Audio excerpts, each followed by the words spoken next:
Alrighty, today we have an 11-inch electric Virginia abrasive turbo grinder. It's going to turn at about 1300 RPM on this specific model.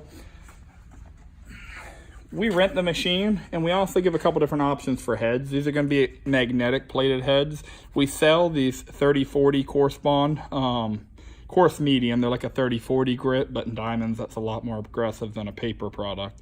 They do really good for your resurfacing of concrete, cutting down on like a little lip, that kind of application. If you're trying to do paint removal, we rent these PCD diamond trapezoid combos.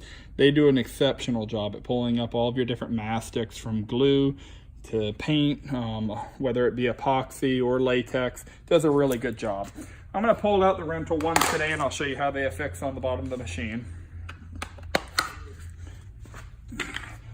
As always, make sure you unplug the machine before ever trying to change out any head on it.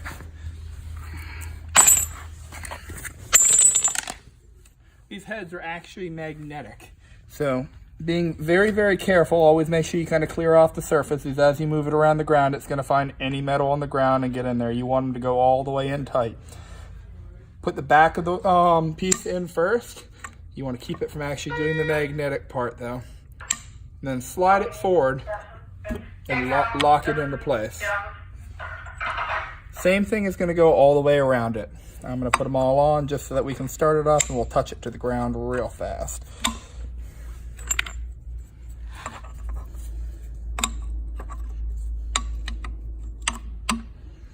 Perfect.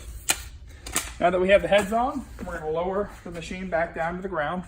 This machine is powered. Runs off 20 amps on 110, which is kind of odd. So instead of letting customers take it out and plug it into a power source, we put on a larger turn lock 30 amp plug, just so that the machine doesn't get underpowered and tear up. This machine can't go off any extension cord. You have to run it off the 20-25 feet that it comes with. To plug this machine in, you want to make sure your generator is running beforehand, but it's going to be a simple turn lock. You just slide into place and then lock it, and that keeps it from pulling out if you snag it. I'm going to unplug that, and quickly I'm going to run through a couple more of the steps on this machine over here for options, and then we'll go ahead and fire up the generator, go through that quickly, and test the machine out. So the machine, before using, once you get it on the actual surface that you're going to be doing the grinding on, come down here. You do have a level bubble on this side now that we have those teeth installed.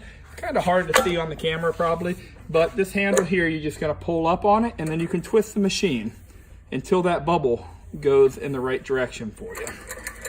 Come down, you'll see that bubble's gonna shift. Once it does, we're gonna go back just a little bit. You're not gonna get it perfect, but once that bubble starts shifting, as long as you're within one slot of it, you're gonna be fine.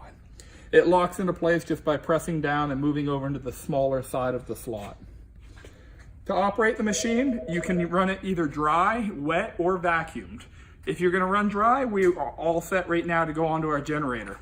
We highly suggest that you always run it with water. It's going to lubricate the heads, make them last much longer. Plus, it's going to keep down on any dust. Water, we have just a standard garden hose hookup right here. It's a 50-foot contractor hose. If you want it, it is additional. It's got a rubber gasket in there. Always make sure it's in. You're going to simply screw on here, and then you have a valve cock to control your water flow. You can turn it up or down using that. We suggest high because it's going to irrigate out any of the debris that you're grinding, allowing you to grind faster and smoother. Your secondary option is going to be using a dual HEPA vacuum, such as this one. It's going to be a good enough vacuum that it's going to be able to actually suck up all of that fine particle dust from the concrete while not stopping up. A standard vacuum from your depot store, it's going to stop up the filter after maybe a minute and a half worth of use, and you're going to have to stop, clean it out. This machine, it actually agitates, shakes the filters as you're running, does a lot better job at it. Plus you have a 10-gallon capacity. Your vacuum port hookup, it's right here on the back of these machines. Just insert it there and it'll lock right down into place. Your vacuum, unfortunately, it is a 110, but it's going to be just a standard plug hookup. So unlike the uses of a sheetrock sander that you can actually plug it up and do bypass through the sander, we're going to have to run this sander separate over to our generator.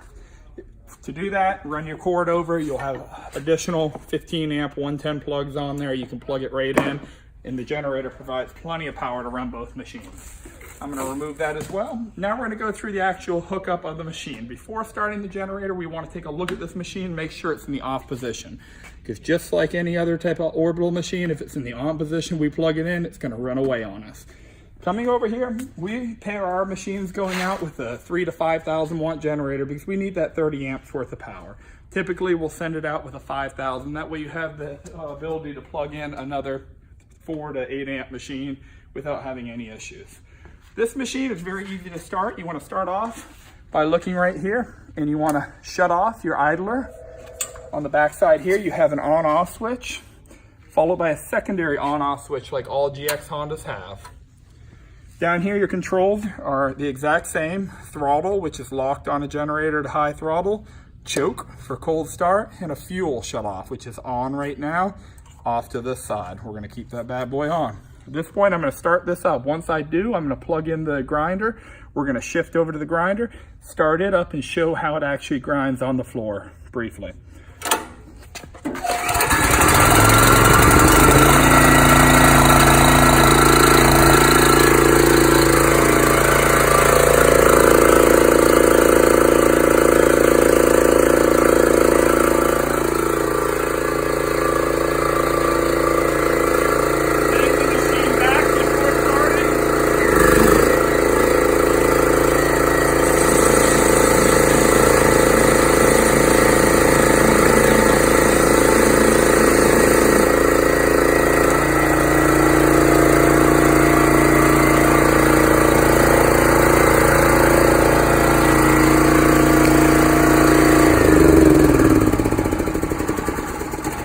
As you can see, we have a slick finish concrete floor in here, so no paint to peel up or anything to demonstrate there, but you can see how just having it down on the ground for a second there, that floated on top extremely well. Remember, this is the PCD Plus, so the diamonds are simply there to break down anything that it hits. The PCD carbides are actually what's cutting the floor, so it's actually less aggressive than that 3040 concrete grinding diamond that we looked at prior. That's going to do a lot more even of a job with less swirl marks. The generator, a couple last comments on it. It's going to be a 4-stroke Honda motor, so it does run off of straight gasoline. As all of our machines do, they go out full of fuel. You do not have to bring it back fuel. The fuel's on us. Well, thank you for joining ABZ Rental today for this video, and have a great day.